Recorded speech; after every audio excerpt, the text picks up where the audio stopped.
In this video, we're going to be replacing both the Serpentine belt and belt tensioner on my 2003 Saab 9.3. Let's get into it.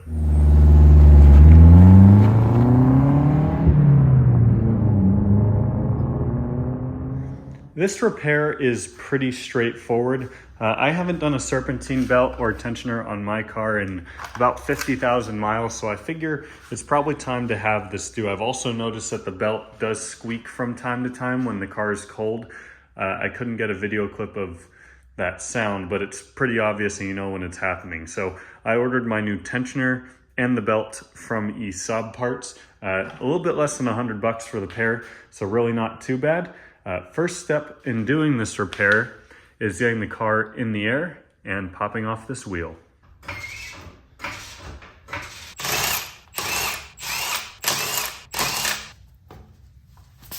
With the wheel off, in order to get access to the belt and the tensioner, we need to take off our fender liner. So mine is a little broken down here. You might have a bolt or two connecting it to the bumper here, but there are a few around that you just need to buzz off real quick. They're all 10 millimeters. If your car is rusted, be careful with these because it can be easy to snap them off.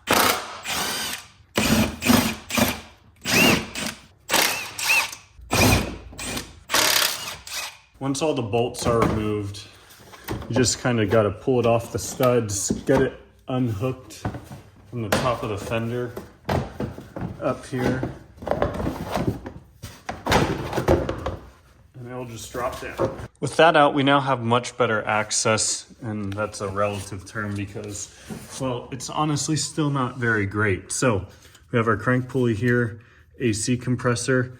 Right there at the top is the alternator, and then our belt tensioner is right there. So that bolt right there is what holds the tensioner to the motor. So first thing we need to do, obviously I've got some sort of slow oil leak coming from somewhere over here. But first thing we need to do before that, this is a belt removal tool. I have bought this from Harbor Freight and it's been shortened quite a bit. Pretty simple tool. It just has a 3/8 head on the end. The reason why we need that is in order to get the belt off, we need to stick this into the tensioner and basically rotate it to loosen it so we can get tension off the belt. And then remove the belt and remove the tensioner. Ignore all this oil down here, but you can see I have it seated into place there. And when I turn it, it takes tension off the belt. So I need two hands to do this. Basically push on it and then the belt will come loose.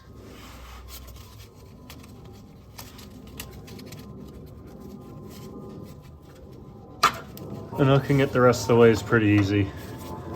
There's our belt off. And for 50,000 miles, it looks pretty good. There's a couple little pieces in there where it's starting to not really crack. Like the fins don't have any cracks in them. The rubber is still very soft and pliable, but good example of some preventative maintenance nonetheless. So there is one bolt that holds our tensioner on.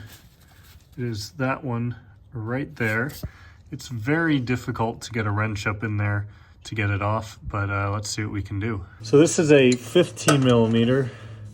If you have a ratcheting 15 millimeter, you can probably get this loose in about 30 seconds, but however, I don't. So I'm going to have to deal with this for a few minutes because it is a rather long bolt. So it finally came out. You're gonna need to use a breaker bar, pry bar, or something.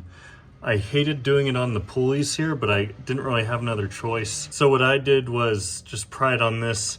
The bottom black piece, the piece on the left there, is what's gonna come down first. And really the biggest issue is that bolt. That bolt is just so long. It's longer than the distance between the block and the side of the engine bay here. It's a really shitty design. Old tensioner, really, in all retrospect, has just a tiny little bit of play in it. It probably was fine, but I figured preventative maintenance, this was replaced 50,000 miles ago, wouldn't be a terrible idea, but it still does look like it's in pretty good shape, just a little dirty. So here's our new one. Really all we need to do is slide this bolt in like so, and it's good to go in the car. Now, before we do that, one thing I do want to say, if you're interested in helping support the channel more, feel free to check out my Patreon linked at the top of the description, as well as my merchandise, Build It Better, inspiring others and myself to hopefully build our Saabs and our other cars better than we bought them. So if you're wondering how exactly you find the correct position for the tensioner, if you look on the back, there's a little nipple cut out here. And on the engine block, there is a similar little notch that it needs to fit into. And that's how you'll kind of get it in its correct place. And then obviously as you adjust the tension, this rotates. So you can get it to about this position here until you run into the clearance issues with the bolt. So at this point now I need to pry on something. I was using this compressor pulley, which I hate doing, but seemed to really be the only thing that worked in order to get enough clearance for this bolt to slide through so we can get it up to the mounting hole. No amount of prying, at least to an amount that I'm comfortable with, seems to free up enough space for the tensioner to slide through. It's just the bolt being too long. So I'm almost tempted to just cut the bolt a little bit because it's way longer than it needs to be, in my opinion. But before we resort to anything that's irreversible, I'm going to pop off these 3/16 millimeters for this motor mount, and that should allow a bit more flexibility in here.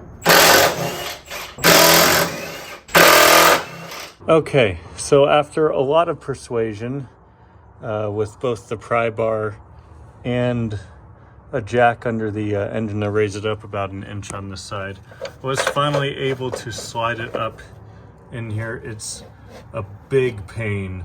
You can see there's the hole for the bolt and the little nub. We've got the tensioner set in right there.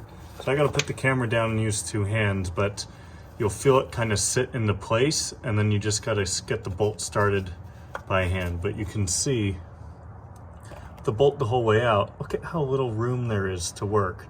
Just an awful, awful design in my opinion. Bear with me because I've got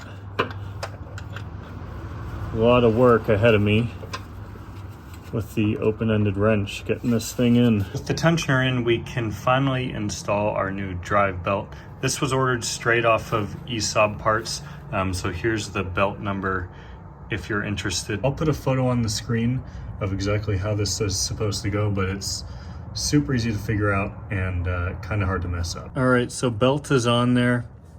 If you have trouble like me and you can't quite get the tensioner to move because it's so new and stiff, what you can do, and what I did, is got a couple of long 1/2-inch extensions with a socket on the end to put on the bottom of the tensioner. Use a jack underneath to carefully jack it up, and then it'll relieve tension on the tensioner. So you can see that's not fully on there. I'm thinking it'll be fine. I'm gonna start the car and run it just to make sure this will seat itself on the tensioner. Feeling around, it's not pinched or anything, so again, I think we'll be fine. But I'm gonna put the air box back on and then do that, and we'll finish with some reassembly.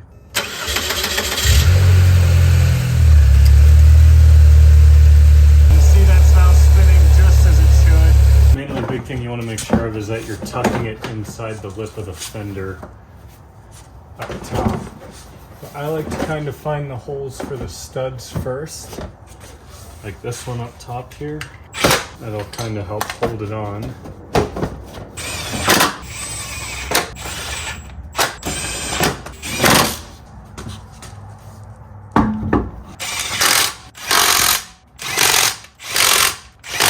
Well, that job was much dirtier and more difficult than I remember it being.